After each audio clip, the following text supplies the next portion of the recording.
will tell you my last story, which is a sad one. Shortly after we won the elections, a very good friend of mine, who also contributed a lot to the election, came to me and said, look, I want to be the SGF. Can you go to President Buhari and talk on my behalf? I said, why not? So I went to the president-elect at the time. I said, Mr. President, Mr. XYZ is interested in being the SGF. I said, well, yes, but I want to appoint someone from the Middle Belt, a Christian, as my SGF. Everybody says I don't like Christians. I want to give the most important job, the most important appointment in the government to the Middle Belt.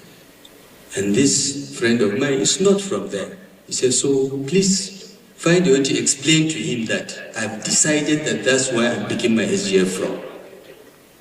So I went back as a messenger, I passed the message. I then went back to President Buhari. I said, so who are you thinking of appointing, by the way? He said, I have only one name in mind. Chief Audu Ogbeh. I said, excellent choice, sir. Congratulations. And I left. I went back to Kaduna because I was also trying to put together my own team in Kaduna. Unfortunately, some people around the president felt that Chief Audu Ogbeh was too accomplished. He will be too independent. He will not bend.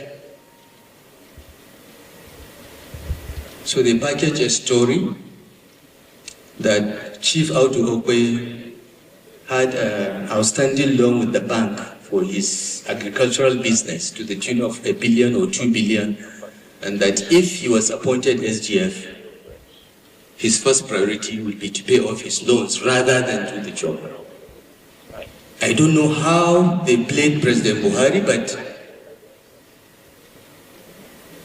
the next time he called me, he said, look, some things have come up and I'm appointing someone else as SGF. I said, why? It took me time because President Buhari is very difficult to extract, get him to talk.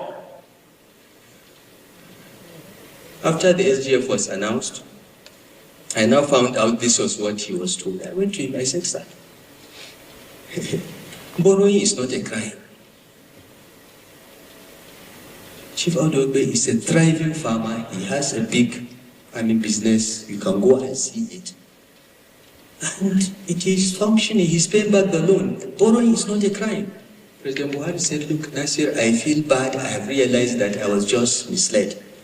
So you know what I'm going to do? I'm going to appoint him Minister of Agriculture. I'm saying this for the first time. I've never shared this with anybody. I don't know whether boss knows the story or part of it, but this was between me and President Buhari with regards to Audu Ogbeh. And both of them are with their maker now. May their souls rest in perfect peace.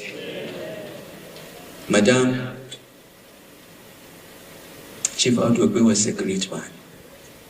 He was a wonderful person. He helped all of us. He was a guiding light to many of us.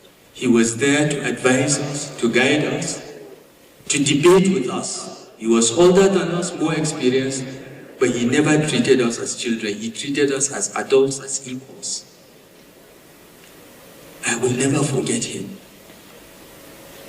The only thing I can do is to join all of you in praying for him. In my religion, the highest grade of paradise is Al-Jannah Firdaus. Audu Ogbeh is a Catholic, not a Muslim, but I will continue to pray for him, for Allah to place him in Al-Jannah Firdaus because he deserves it. He was a good man. May the Almighty God strengthen you and give you the fortitude to bear the loss. And may Almighty God bless all that he has left behind. for his service to humanity, for his service to Nigeria, because it was only under Audu Ogbeh as Minister of Agric that Nigeria stopped importing rice. People forget that. From $5 million a month importing rice, we came down to zero because of his efforts.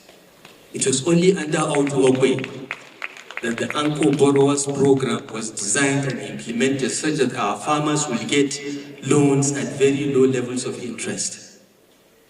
He pushed for that. He believed in it. He practiced it. May the Almighty God give Nigeria more and more Audu Ogbehs. May his soul rest in peace. Thank you.